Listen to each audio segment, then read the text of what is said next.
Assalamualaikum warahmatullahi wabarakatuh dan selamat pagi semuanya. Waalaikumsalam warahmatullahi wabarakatuh.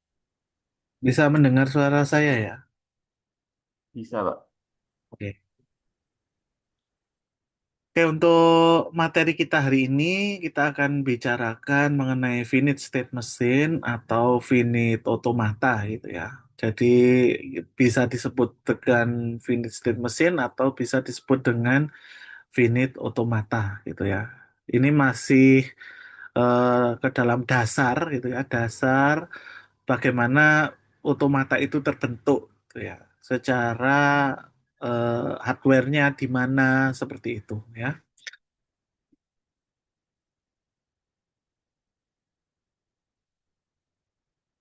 Oke, sebelum kita ke finite state machine atau finite automata, kita pelajari dulu mengenai komputasi gitu ya.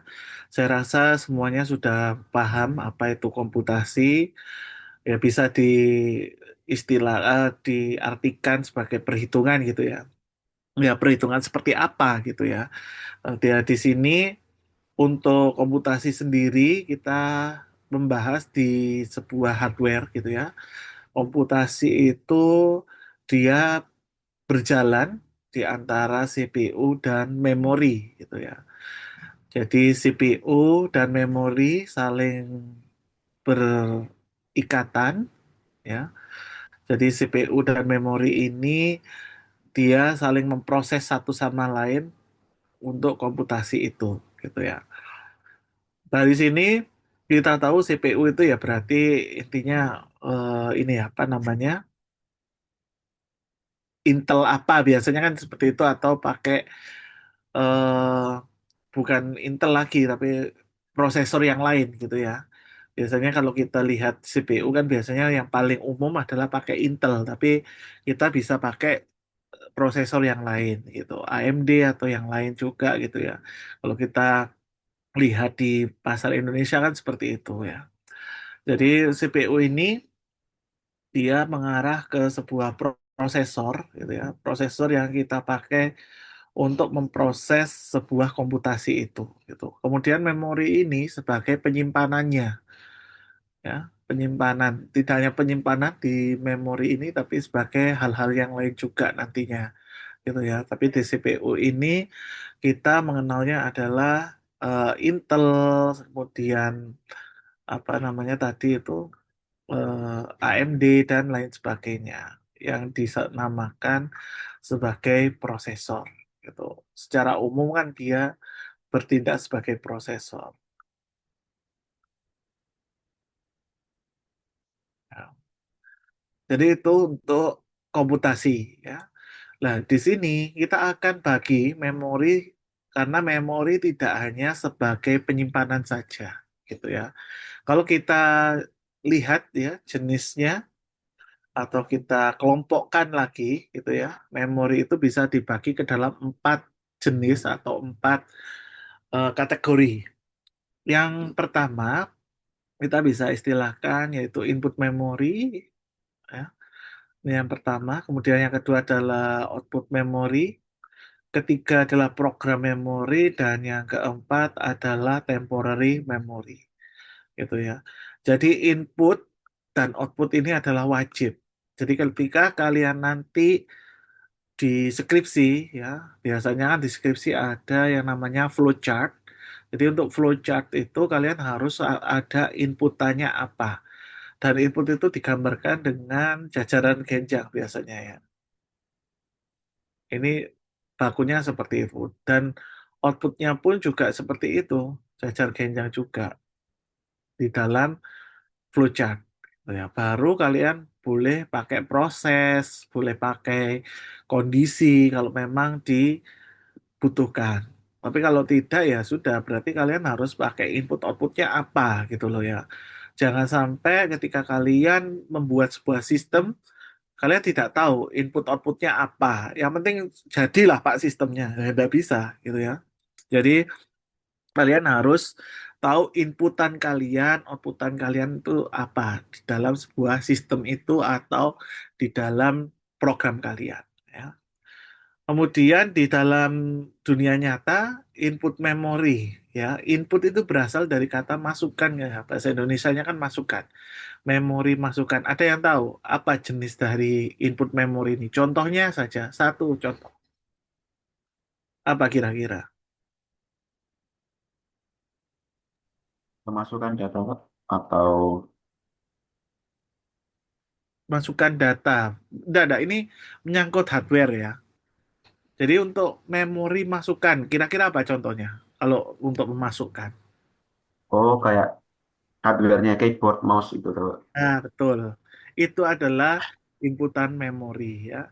Jadi di keyboard kalian itu kalau kita berbicara apa namanya sistem komputer atau sistem operasi ya, maka keyboard itu input gitu ya. Keyboard kemudian mouse itu kan input semua. Tapi kalian tahu di dalamnya juga memenuhi memori. Karena apa? Ketika kita ketikkan A gitu ya, maka perintahnya ya harus A gitu kan, bukan A terus keluarnya C gitu bukan ya. Tapi ketika kita A ya berarti keluarannya harus A. Nah itu kan sudah ada memorinya di dalam sebuah keyboard ataupun di dalam mouse kita ya. Kalau kita klik kanan berarti harus apa klik kanan itu gitu. Kemudian kita ke ini ya, kemudian ke output memori ya. Apa itu output memori contohnya? Contoh output memori?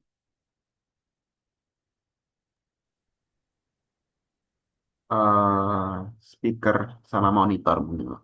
Ya betul ya. Seperti kita Zoom ini ya, kita kan butuh monitor.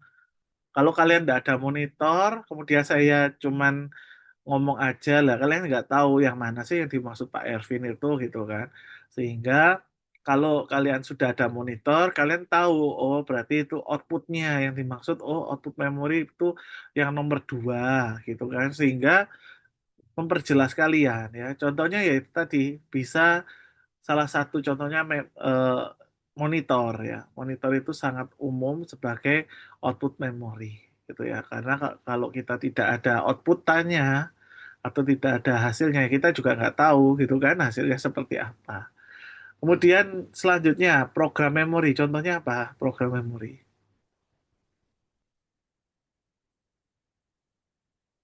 Ada yang tahu? Yang merasa oh itu nih Pak program memori mungkin gitu. Nggak apa-apa. Kira-kira apa program memori?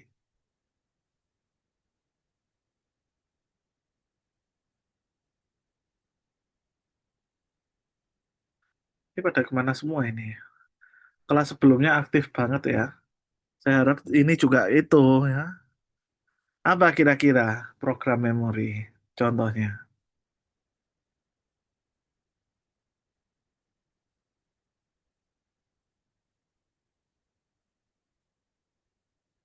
Biasanya kalian tuh beli bisa 8 giga, 16 giga itu adalah contoh program memori sebenarnya. Apa kira-kira? RAM, Pak. RAM, betul ya. Betul. Jadi contohnya adalah RAM. RAM itu adalah program memori karena tanpa adanya program maka ya tidak jalan gitu kan. Input, output, dan program dan temporary ini saling terhubung semua. Makanya dia ada panah seperti ini tuh menunjukkan hubungannya. Gitu ya. Kalau program sama input dia masuk. Sedangkan temporary ini kok ada masuk keluar. Gimana temporary ini? Ada yang tahu temporary ini contohnya apa kalau di dunia nyata kita? SSD, Pak. SSD. Bisa jadi SSD atau lebih tepatnya kalau kalian masih mengenal ya flash disk, masih mengenal ya flash disk ya. Nah, itu Iya, adalah Pak. dari temporary memory ya. Jadi flash disk yang kita pakai zaman dulu. Sekarang kan sudah tidak umum ya dipakai karena kalian sudah pakai yang namanya drive gitu kan. Cloud cloud computing. Jadi kalian sudah memakai itu tidak mungkin butuh flash disk lagi gitu kan. Printer pun juga gitu ya kalau kita ngeprint lah kirim aja lewat WA gitu kan sehingga sudah bisa di print. dokumen kita. Nah, itu salah satu contohnya ya flash disk, kemudian SSD, hard disk itu semuanya temporary. Kenapa? Karena kita bisa menulis dan juga menghapus gitu loh. Dan ini kan panahnya ada dua ya, jadi dia bisa menjadi output, bisa menjadi input gitu. Karena di temporary memory ini eh, biasanya hanya untuk sementara ya, seperti namanya temporary berarti kan sementara. Loh Pak, tapi kan data saya itu kan bisa disimpan bertahun-tahun. Apakah itu sementara? Iya, iya, ya kan? Karena apa? Ketika kalian sudah nggak butuh, kalian hapus gitu ya, data kalian otomatis kan hilang gitu. Udah ada di situ permanen gitu, enggak ya. Jadi itu yang dinamakan dengan temporary memory. Itu adalah sebuah gambaran dari komputasi di sebuah komputer kita atau di laptop kita sebenarnya yang seperti dari semua ini gitu ya. Kemudian ketika kita ingin contohkan di sini dengan fungsi fx sama dengan x pangkat 3 ya, kita sudah tahu gitu ya. Oh alah, x pangkat 3 berarti x kali x gitu ya. Bagi kalian sudah tahu, tapi bagaimana dengan komputer gitu kan? Komputer kan butuh bahasa pemrograman yang beda dengan bahasa manusia gitu ya. Harus kita bisa memanusiakan sebuah komputer. Yang pertama, kita adalah tulis programnya dulu. Program dulu ditulis seperti apa? Berarti ya compute X kali X gitu kan. Kemudian compute X kuadrat dikalikan X. Dan sama hasilnya ya, X pangkat 3 gitu. Kemudian input memory kayak tadi contohnya berarti keyboard ya. Kita coba masukkan X-nya sama dengan 2 gitu ya. X sama dengan 2 seperti ini. Maka kita langsung X sama dengan 2. Nah, ini diproses di CPU, kemudian ini programnya kita sudah ada, kita butuh inputan. Kemudian kita proses lagi di temporary. Temporary-nya siap seperti apa? Karena namanya temporary, maka kita harus simpan nilainya, gitu ya. Nilai yang pertama kita namakan di variabel Z, gitu ya. Di variabel Z, kemudian X-nya itu tadi 2 kita replace di sini. Ya. Karena yang pertama adalah compute X kali X, maka di sini 2 kalikan 2 sama dengan 4. Nah, setelah itu baru kita proses yang kedua, yang X kuadrat kalikan X. Berarti X kuadratnya tadi kan disimpan di temporary memory yang variabel Z. Jadi Z dikalikan dengan 2 hasilnya adalah 8. Tuh ya.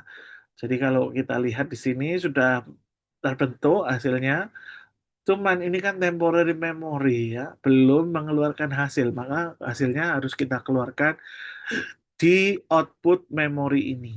Gitu. Bagaimana penulisannya? Langsung saja fx sama dengan 8 seperti itu.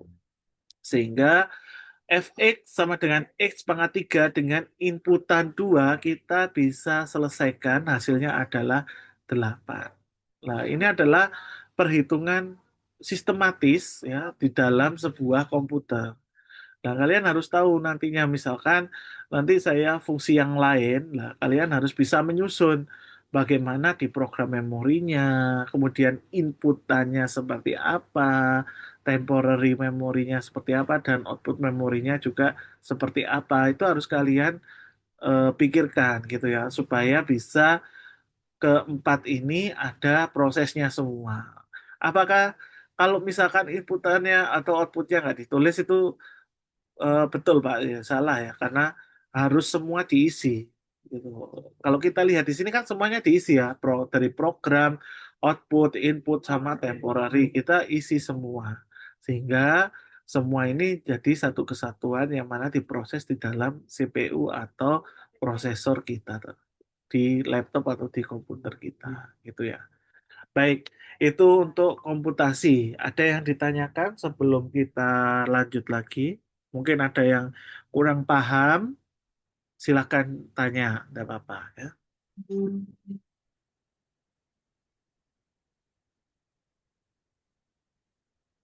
Jadi ini masih belum masuk ke finite state ya, karena kita bahas dasarnya dulu supaya kalian tahu dasarnya itu seperti apa, baru kita nanti ke finite state-nya.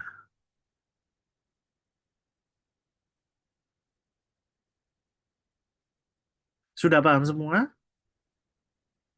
Sudah ada pertanyaan?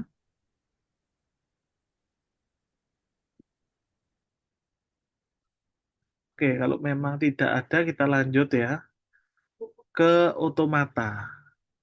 Jadi otomata itu apa? Otomata itu gabungan antara CPU plus program memori.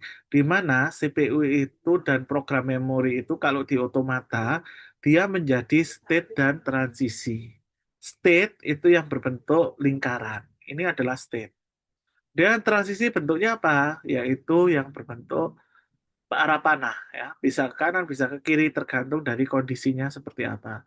Ini adalah transisi dan state. Nah, kalau di matematika diskrit kemarin kita menyebutnya adalah sebuah graf gitu ya. Tidak salah, memang di sana ada istilah graf, tapi di sini kita menyebutnya adalah sebuah otomata gitu. Kemudian input output tetap ada ya, karena ini adalah yang terpenting. Jadi kalian harus tetap menuliskan input output dan temporary memory juga masih ada di dalam otomata. Ya, ini adalah bentuk otomata ketika kita implementasikan ke dalam sebuah komputer. Jadi komputernya CPU-nya tadi atau prosesor kita plus program memori atau RAM itu yaitu menjadi otomatanya. Kemudian input tetap, output tetap, dan temporary juga tetap. Selain itu berubah, gitu ya. Oke, selanjutnya perbedaan jenis otomata setelah kita melakukan ars- gambar ya arsitekturnya, maka dibedakan menjadi tiga. Yang pertama yaitu finite automata tanpa temporary memory, gitu ya. Kemudian push down automata ini contohnya stack. Kalian sudah pelajari stack? Sudah belum mempelajari stack? Tidak, Pak. Di mana? Itu yang ditumpuk, Pak. Kayak piring numpuk. Nanti diambilnya dari mana dulu? Iya, kalian pelajari di mana stack? Ayo, masih ingat? Struktur data, Pak. Ya, betul, di struktur data ya. Jadi stack itu ada di struktur data. Kemudian yang ketiga ada Turing mesin. Ya, Turing mesin ini yang menjadi pokok bahasa kita di random access memory. Karena kalian sudah pelajari stack ini, maka kita tidak akan pelajari di sini ya. Karena kalian sudah paham, saya rasa seperti itu untuk stack ya. Jadi yang kita pelajari di sini adalah kita ke finite automata dan juga Turing mesin. Nah, dua ini yang menjadi fokus kita. Karena stack sudah kemarin. Oke, kita bahas satu persatu bagaimana bentuk implementasi atau strukturnya dan juga contohnya itu apa di dalam kehidupan nyata gitu ya. Yang pertama mengenai finite automata. Jadi dia tidak membutuhkan temporary memory, dia membutuhkan input output tetap ada dan juga finite automata itu sendiri. Contohnya ketika kita naik elevator, itu kan kita mencet ya tombol berapa atau lantai berapa yang kita ingin tuju, kita pencet aja. Kemudian ada vending mesin. Nah, vending mesin ini ada di prodi kita ya, di bawah itu adalah contoh dari finite automata. Ketika kita ingin minum gitu kan, yang minum itu loh, minuman di box gitu kan, kita pilih minum apa gitu. Nah, setelah itu kita disuruh untuk bayar. Nah, itu merupakan contoh dari finite automata. Dan yang ketiga adalah lexical analyzer. Lah, ini belum pernah saya temui ya di kehidupan kita ya. Mungkin ini di luar negeri mungkin sudah banyak diimplementasikan, tapi di Indonesia saya belum tahu gitu implementasinya buat apa. Tapi kalau yang dua ini sudah umum di negara kita ya, elevator dan vending machine. Karena apa? Dia memerlukan ini power ya, power computing yang kecil sehingga disebut dengan finite automata. Jadi tidak perlu temporary tadi, tidak perlu. Ya karena kan kalau kita pencet satu gitu ya, dia kan pasti ke lantai satu, dua ke lantai dua, tiga ke lantai tiga dan seterusnya gitu. Video mesin pun juga gitu. Pasti dia ndak ada yang namanya apa namanya berubah harga gitu di tengah-tengah ndak ya. Mesti diprogram dulu ini ditetapkan kalau Misalkan air putih harga 5.000, kalau air lemon harganya 7.000 seperti itu. Itu kan sudah ditetapkan yang menjadi finite automatanya itu. Jadi tidak membutuhkan yang namanya temporary memory. Contoh alatnya apa, Pak? Seperti apa kalau contoh alatnya? Contoh alatnya mungkin kalian pernah ya menggunakan seperti Raspberry gitu kan. Kemudian apa lagi? Satunya itu loh, satunya Raspberry, saya lupa saya. Ya itulah intinya ada dua itu ya biasanya kalian gunakan. Kalau nggak Raspberry, satunya itu yang harganya murah gitu kan. Karena yang satunya itu dibanding Raspberry itu lebih mahal Raspberry ya. Kalau Raspberry kan karena dia fiturnya lebih banyak gitu. Kalau saya lihat itu semakin banyak fitur, dia akan semakin mahal gitu. Oh ya, satunya tadi Arduino. Maaf ya. Saya baru keingat Arduino. Jadi biasanya kalau nggak pakai Raspberry, Arduino itu alatnya itu aja gitu kan. Karena sudah diprogram dari awal kalau misalkan itu tadi elevator dia ke satu dua dan seterusnya lantainya. Kemudian untuk vending mesin juga seperti itu. Ini harganya berapa, ini harganya berapa itu sudah masuk ke hitungan. Nah, itu untuk contoh finite automata di kehidupan sehari-hari kita. Kemudian ada juga yang namanya push down automata. Lah ini sudah kalian pelajari di struktur data, jadi kita tinggal mengulang saja, di mana push down automata ini dia berhubungan dengan CPL ya, Compiler Program Language, bukan CPP.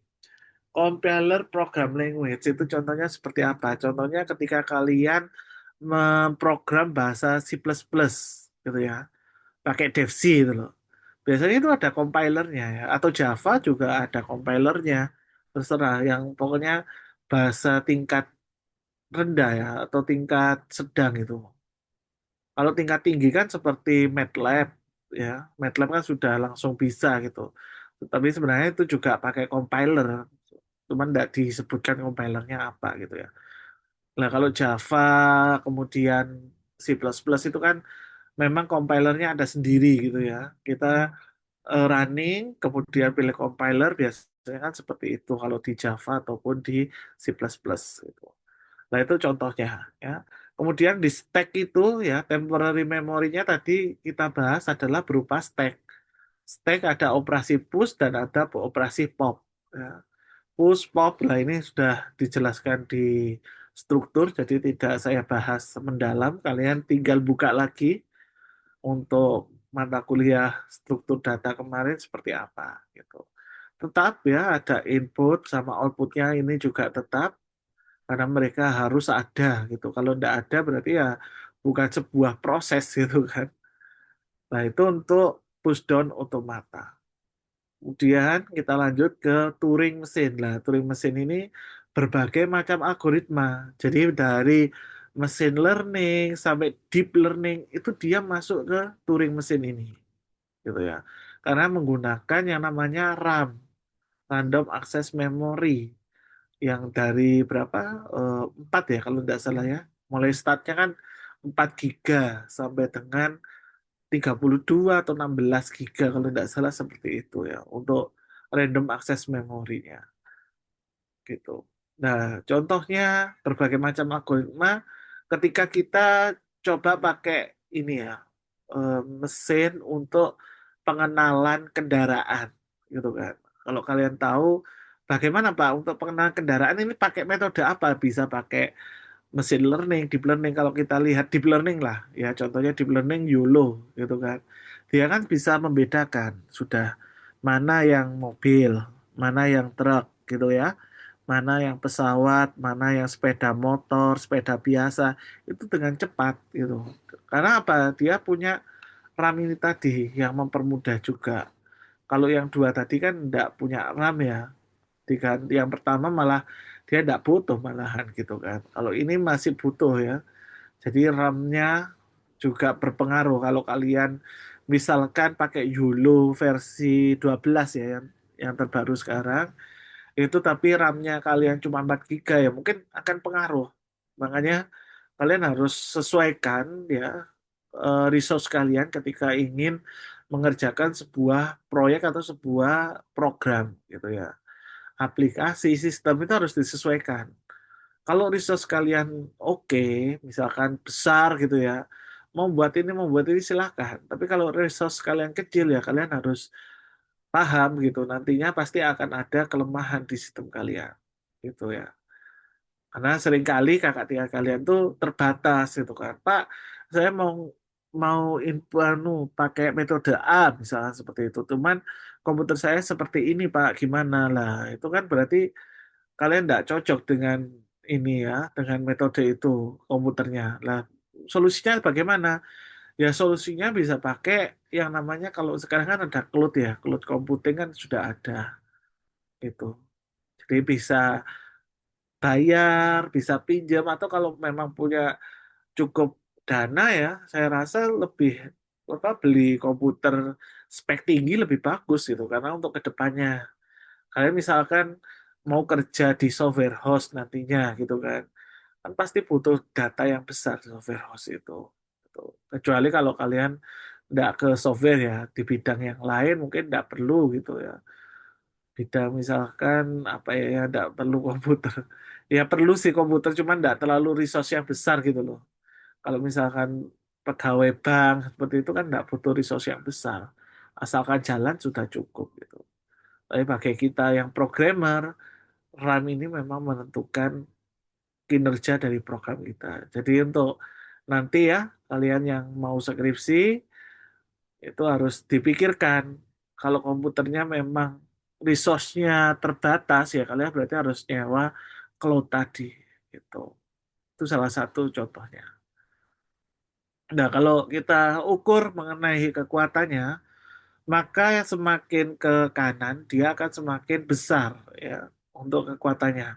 Semakin ke kiri, dia akan semakin berkurang. Nah, ini ya. Jadi push down itu terletak di tengah-tengahnya. Tidak terlalu besar dan tidak terlalu kecil. Dia sedang-sedang saja. Sedangkan yang touring, dia ke yang besar, paling besar. Kemudian finite, dia yang paling kecil. Gitu ya. Dalam menyelesaikan masalah komputasi. Gitu. Jadi kalau skripsi ya, kita bahas skripsi lagi. Kalian tidak boleh sampai finite ataupun sampai push down ini tidak boleh ya. Harus biasanya sampai Turing mesin ini yang membutuhkan komputasi yang besar. Tuh. Misalkan RPL ya berarti sistem sistem apa yang kalian bangun dari RPL itu. Gitu. Kalau AI ya biasa deteksi, klasifikasi, clustering dan lain sebagainya. Itu. Kalau jaringan gimana ya? Jaringan sama ya. Kalian mau bangun jaringan seperti apa gitu? Yang harus butuh power besar gitu ya. Jadi itu untuk power otomata atau jenis-jenis dari otomata. Ada yang ditanyakan sebelum kita lanjut?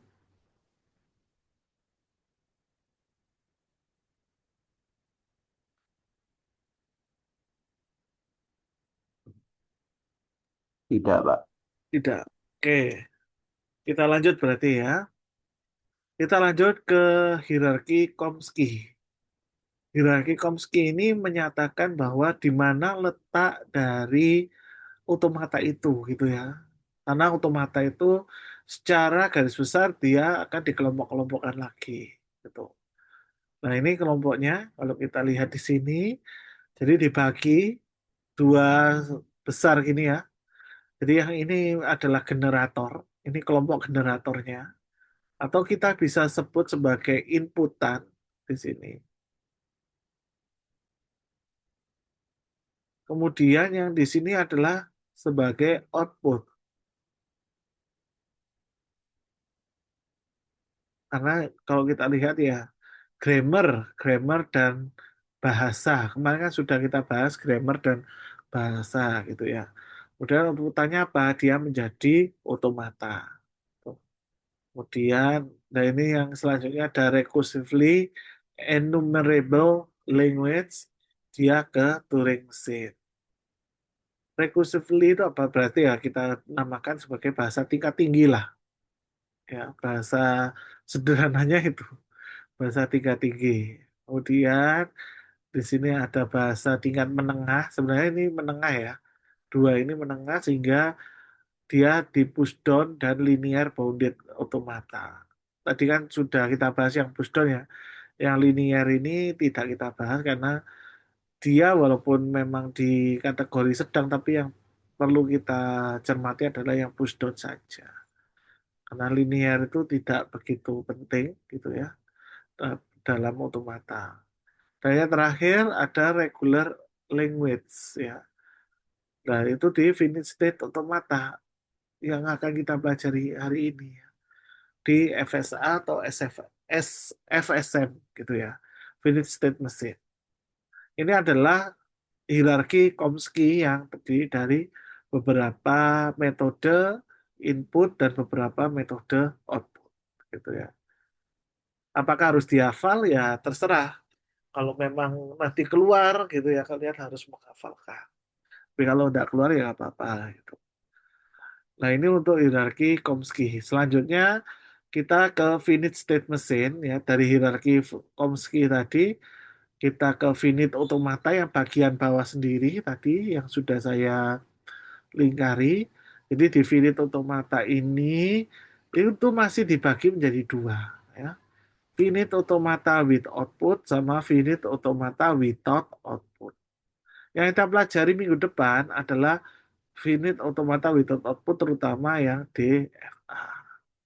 Kemudian minggu depannya lagi kita bahas NFA, minggu depannya lagi kita bahas epsilon NFA gitu ya, dan lain sebagainya. Udah untuk milih mesin yang ada di sini dan juga more mesin yang ada di otomata dengan output itu jarang kita pelajari ya. Karena kita kan terakhir pelajari Turing mesin ya nantinya. Tuh. Maka kita fokuskan di kita belajar definite automata without output. Jadi ada DFA, NFA, dan epsilon ya. Ini epsilon. Epsilon NFA.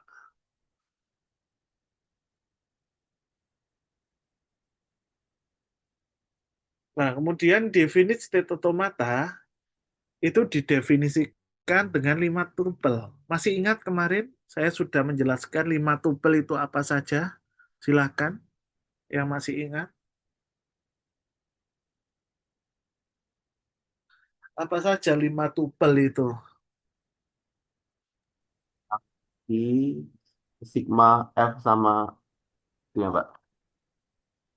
Ada 5. Ki, kemudian apa? Sigma, Ya, kemudian ya, delta, ya delta, kemudian Ki, Ki, Ki, O itu, Ki, Ki O sama 0, F.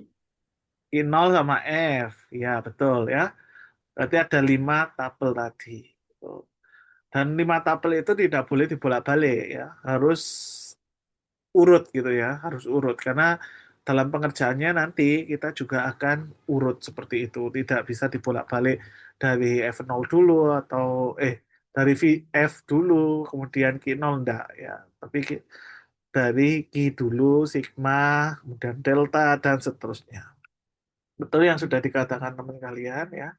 Jadi ada 5 tabel ya.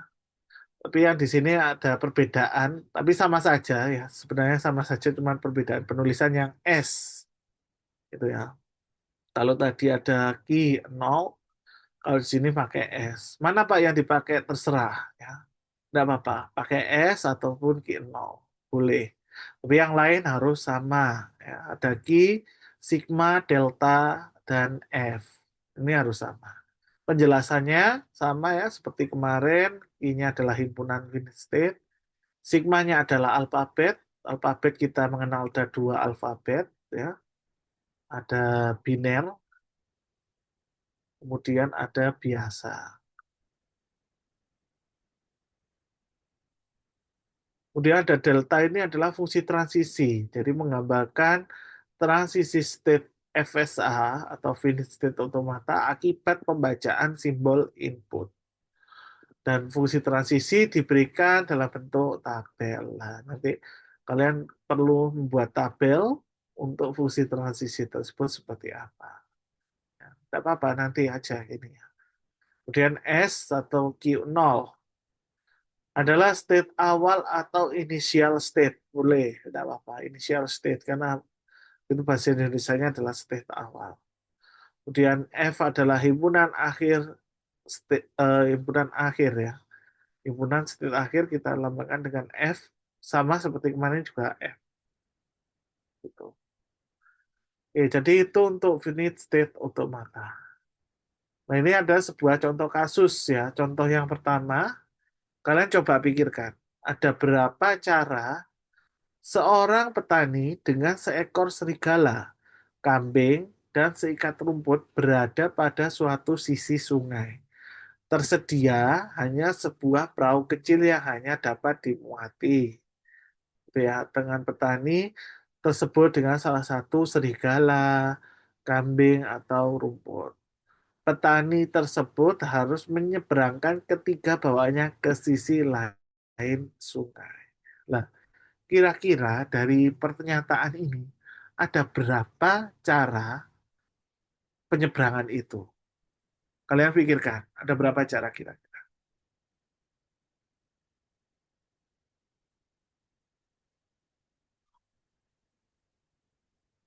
4, Pak. Berapa? Ada berapa tadi? Empat. 4. Empat. Masih salah, salah. Bukan empat. Ayo, siapa lagi yang mau tebak? 16 mungkin, Pak. Karena ada 4 variabel tadi. Empat variabel. 16 dari mana? Semua misal nih ada petani, ada serigala, terus ada ada rumput sama ada kambing. Tinggal di 4 kali 4 gitu. Pakai rumus atau enggak kalian? Itu ya. Ada petani bawa kambing, petani balik sendiri, petani bawa serigala. Jadi kayak 4 kali Ya, berapa ya? betul. 16 ya, 16 yang betul yang dikatakan Selo ya. Selo benar. Jadi ada 16 gitu ya. Kalau sesuai ini masih 16. Empat Oke. kali empat Pak. Ya, betul. 4 kali 4. 16. Kemudian, bentar. Kemudian ada kondisi. Ya, kalian ingat, ada 16. Kemudian ada kondisi. Tetapi jika petani meninggalkan serigala dan kambing, maka kambing akan dimakan serigala.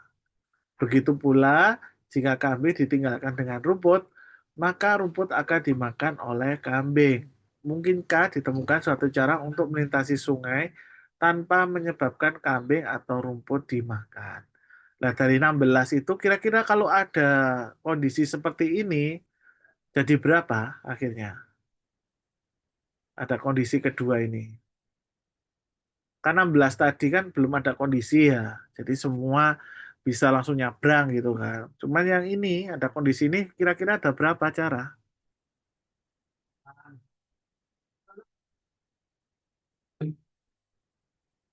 Ada berapa cara kira-kira? Ada yang tahu?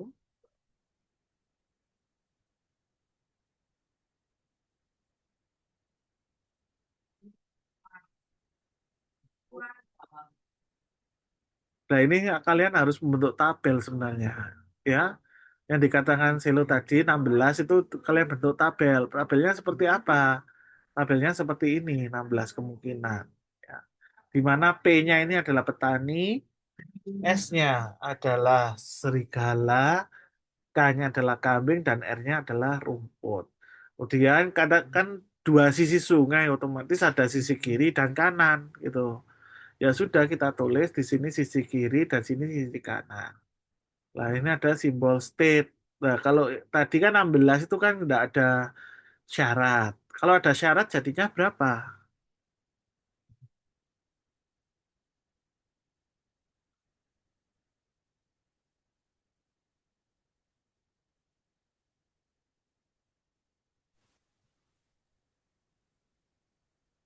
Ada berapa kalau ada syaratnya itu?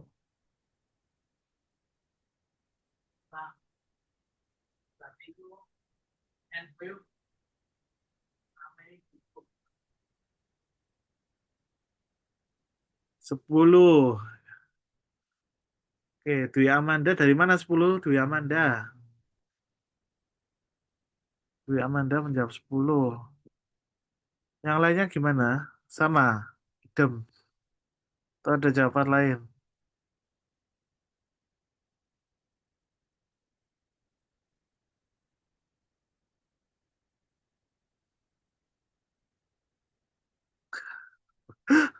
Oke, nggak apa-apa masih bingung ya. Jadi saya jelaskan. Kan kita sudah punya 16 ya. Tadi kan ada syarat kalau kita tidak boleh meninggalkan apa serigala dengan kambing, kemudian kambing dengan rumput gitu ya. Dari sini kita pilah-pilah aja yang ada serigala kambing atau kambing rumput. Nah, seperti ini kan kita tidak pakai. Kemudian ini juga tidak pakai karena nanti dimakan gitu kan. Serigala kambing, kambingnya dimakan serigala. Kambing rumput, rumputnya dimakan kambing gitu ya. Jadi tidak bisa. Kemudian di sisi kanan juga gitu, kita harus coret yang sama seperti itu. Atau bahkan kita coret serigala kambing rumput juga ya. Karena akan terjadi apa? Rantai makanan kan.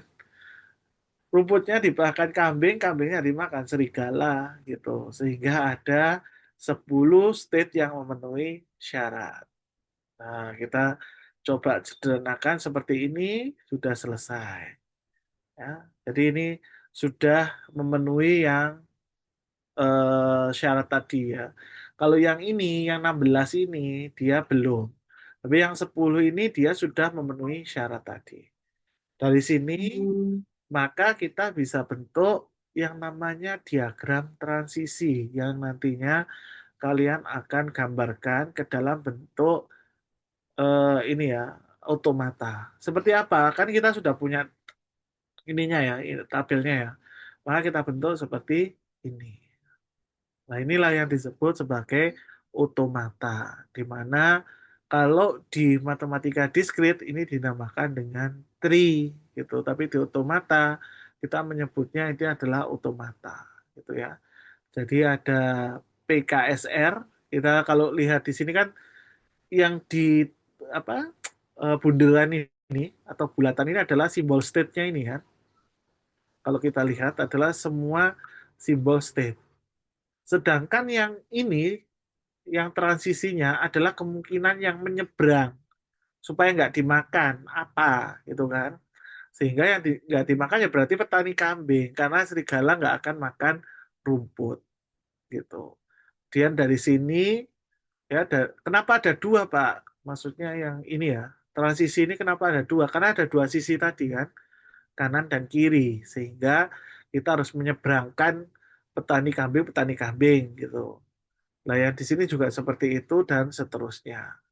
Nah, di sini kita sudah bisa gambarkan sebuah otomata dari kondisi yang tadi ya. Kemudian di sini ada beberapa hal yang berbeda mungkin ya. Bapak itu ada simbol panah masuk. Nah, ini simbol panah masuk ini kita namakan S atau Q0 ya, Q0. Ini adalah initial state atau kondisi inisial atau start atau awal. Nah, kalian menggambarkannya harus seperti ini. Ada tanda masuk, panah masuk, kemudian lingkaran. Ini yang namanya Q0. Pak, kalau misalkan saya tidak ada tanda masuknya gimana, Pak? Berarti nilai kalian kurang nanti ketika ujian. Harus yang ada tanda masuknya. Gitu. Nah, ini adalah Q0. Kemudian yang disebut final state, dia ada yang di sini. Adalah final state. Ya, karena dilambangkan dengan dua bulatan, maaf. Dua bulatan, bukan dua kotak. Dua bulatan. Sehingga itu adalah final state. Sedangkan kalau state biasa, dia hanya satu kotak. Satu bulatan, maaf. Satu bulatan tanpa ada embel-embel apapun. Kemudian transisi itu ya seperti ini transisi, transisi, transisi, dan lain sebagainya. Itu transisi. Baik, Itu yang bisa saya sampaikan. Ada yang ditanyakan dari materi kuliah kita hari ini? Silakan. Jika ada yang belum paham.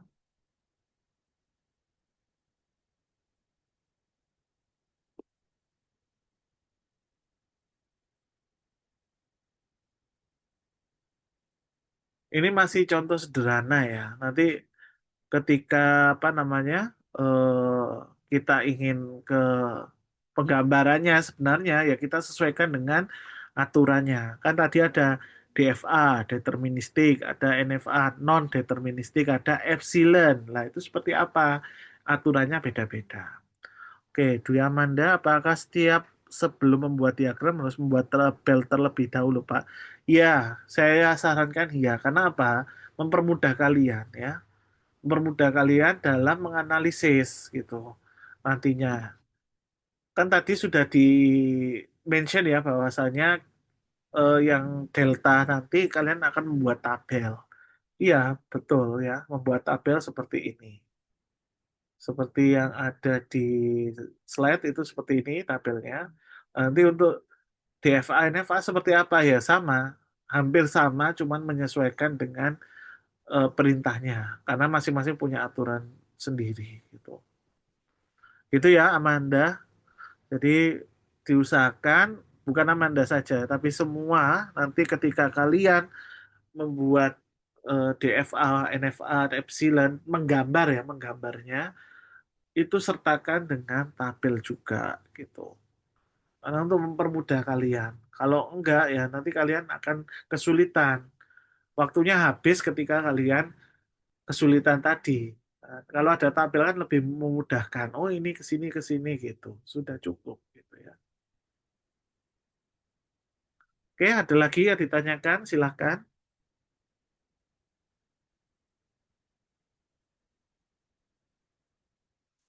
Nah,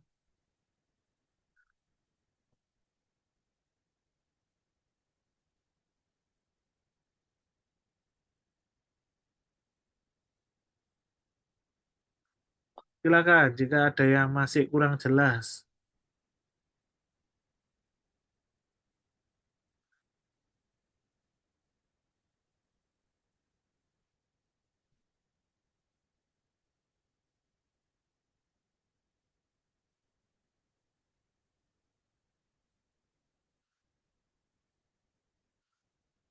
Untuk ini nanti saya upload di YouTube ya. Jadi sebagai bahan kalian juga nanti misalkan masih kurang jelas bisa mendengarkan ini ya chat atau kuliah kita selama online.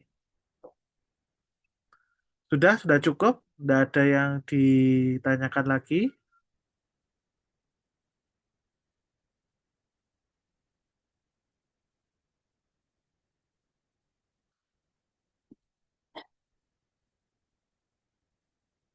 Sepertinya sudah paham ya. Saya rasa juga seperti itu. Saya harapannya kalian paham semua. Baik, kalau tidak ada yang ditanyakan, mungkin saya cukupkan untuk perkuliahan kita hari ini. Sampai jumpa di pekan depan.